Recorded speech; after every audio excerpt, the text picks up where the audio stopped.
Goodie po sa inyong lahat mga sir, no?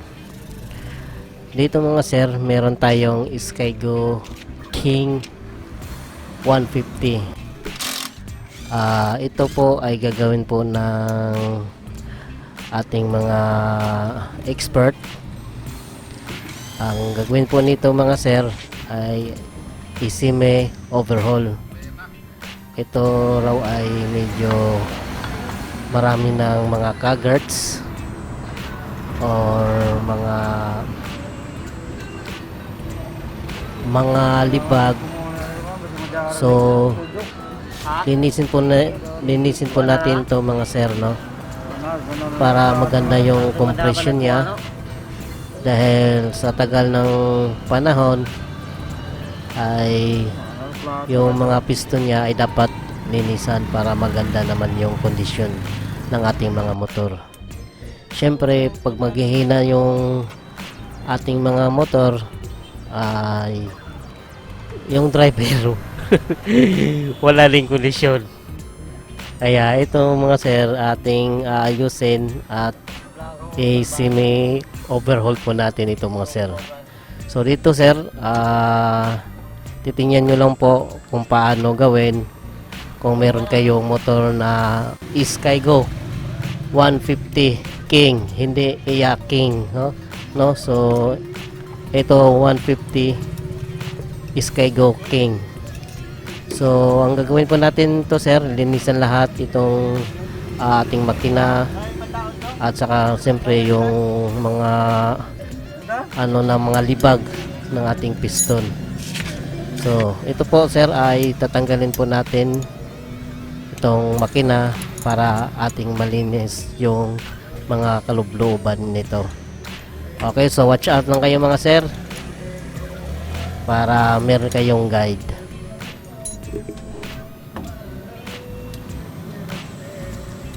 Yan po yung tinatanggal natin mga sir, ay nut po yan ng rocker arm. So tatanggalin po muna natin yan, yung mga nut nya, para mabaklas natin yung rocker arm nya. Ayan po, titingnan nyo lang po mga sir, no? Yan, tinatanggal na po. So pagkatapos na yan sir, matanggal yung mga nut, ay pwede na natin baklasin yung rocker arm at saka yung push rod nya.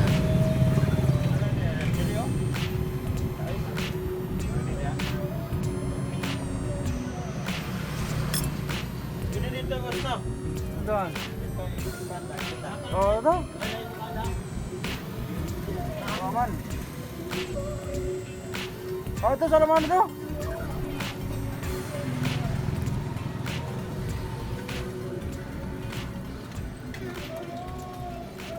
Okay mga sir, yan po yung rocker arm natin, natanggal na. Ayan, tsaka yan po yung rocker arm at saka yung push rod sir, hindi lang na nakita nyo, no? So tinanggal na po yung push rod. Ayan, at saka bago baklasin natin yung makina sir, ay meron pa yung 4 na tornilyo. So tatanggalin muna natin yan.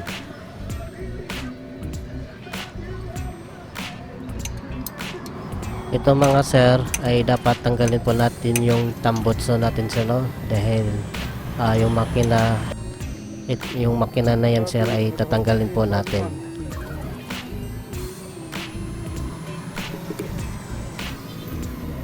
Ayan po yan sir, so tinatanggal po natin yung isang tornilyo, no? Ayan po ang cam follower para matanggal po natin yung makina. So ngayon sir, yung mga 4 na tornilyo ay ito na, binanata na, hindi na natiis. So titingnan nyo lang mga sir, no, para may guide po kayo. So yan, kinamay na sir, pasensya na.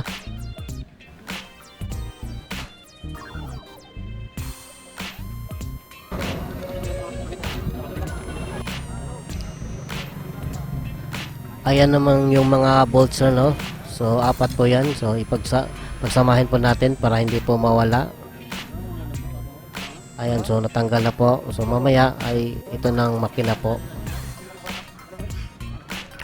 Okay mo sir, so lahat na po ng tornilyo ay natanggal na po natin, no. So yan po yung makina na yan. Ayan, wala na po siyang mga tornilyo. So yan po, tatanggalin na po natin mamaya yan. Okay.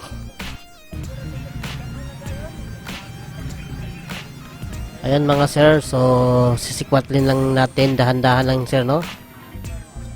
Baka mamaya magugulat, kaya dandahan lang natin yung pagsikwat sir, para yung makina ay balance pagkatanggal natin, at kung para wala pong ma-damage, no. Okay, so yan po sir, tinatanggal na po natin.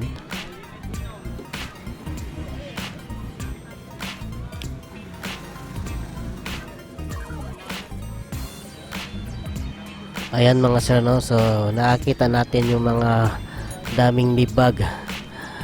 Ayan, so yan po mga sir ay nagkukos po yan ng loose compression, no. Minsan matigas panda rin yan, at marami ng mga causes dyan sir kung pabayaan po natin yan.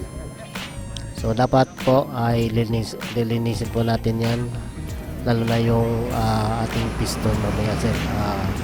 Titingnan po natin kung meron na po siyang singaw.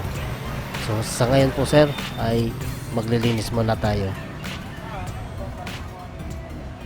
So sa mga paglilinis mga sir, kahit anumang mga bagay ay pwede dyan, matanggal lang po yung mga libag. At syempre ay atin pong iingatan po yung mga paglilinis natin mga sir. Baka naman ay medyo maano na yan, masugatan yung mga makina at magkaroon ng mga singaw. So kunting ingat lang mga sir, no, para maayos ang ating pagpagawa. Yan sir, ay kailangan po natin magpalit ng gasket. Meron kayong mabili yan sa labas.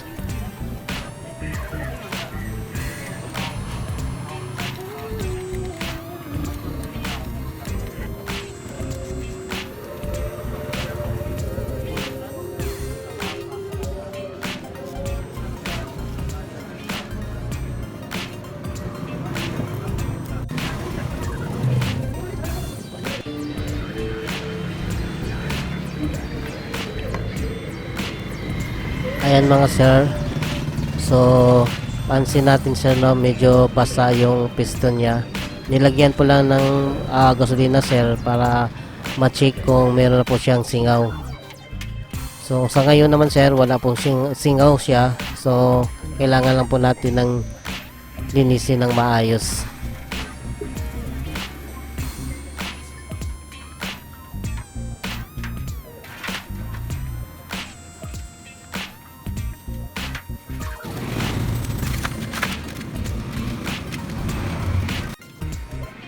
So sa mga paglilinis mga sir, pwede naman kayo gumagamit ng mga sabon, no.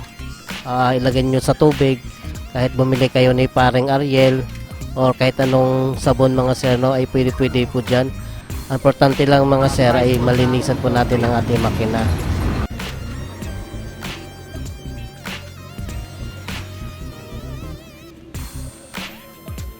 Yung iba sir ay hinahasa po yung valve na yan sir.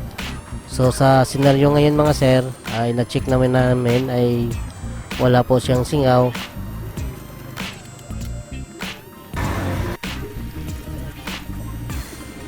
Ayan po mga sir, no, yung ating makina.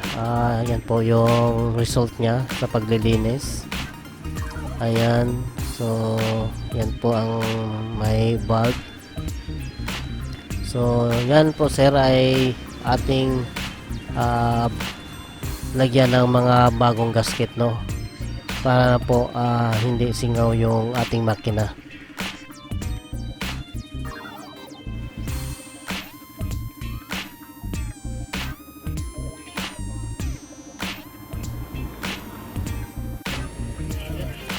So ngayon sir ay ito, binalik na po natin. Ayan, nakita nyo yung bagong gasket na yan. Ayan po, mga bago na po yan sir.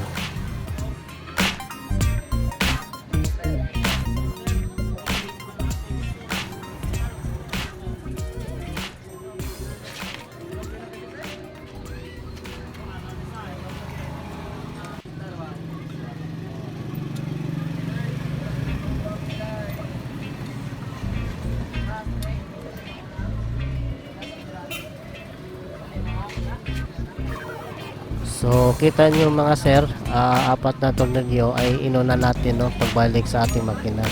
So ngayon ay hihigpitan po natin yan.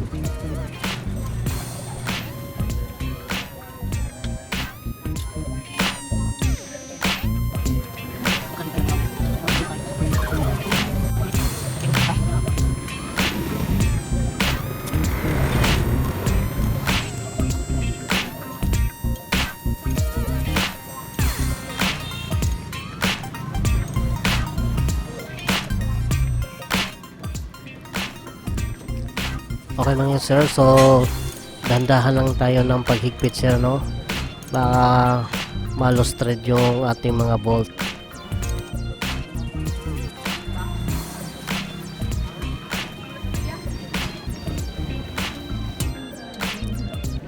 Bago pala ito paandarin mga sir, ay dapat muna i-timing ang ating mga makina or i-tune up itong makina ng ating mga motor sir no, dahil ito ay naka semi overhaul na, so dapat po i-tune up po natin bago natin paandarin.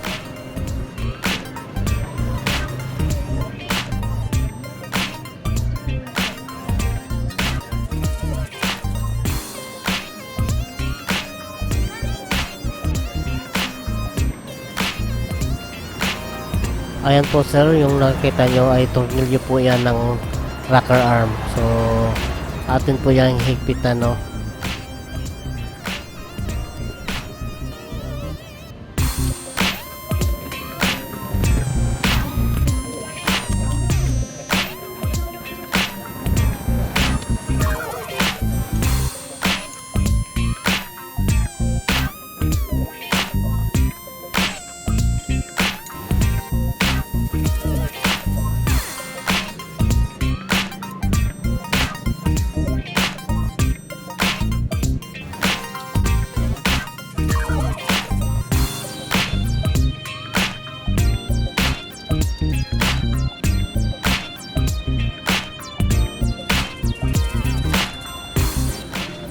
Ayan na po mga sir no, so na-install na po natin lahat, pati yung rocker arm nya.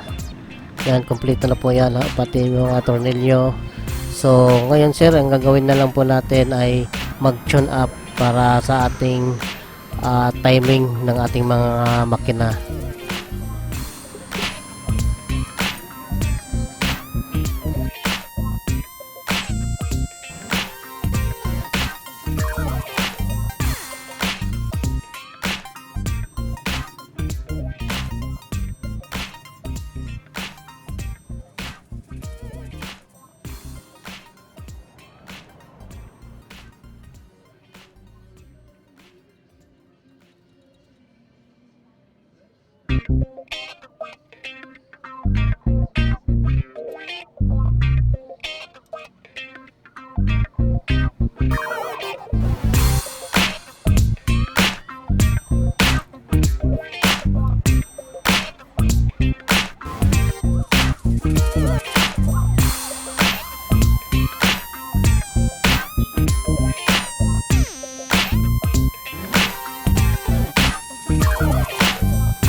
So ito na nga sir no, patapos na po ang ating tune up.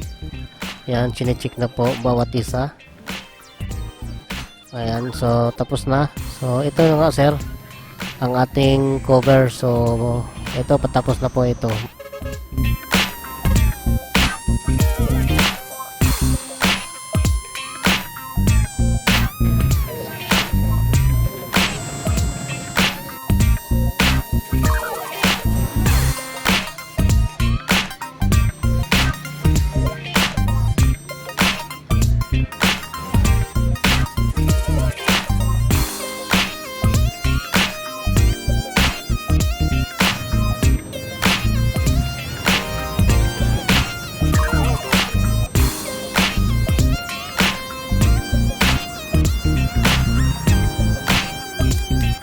Okay mga sir, so tapos na po tayo at salamat sa panonood. Syempre, pasupport na lang po mga sir, no? Salamat po sa inyo.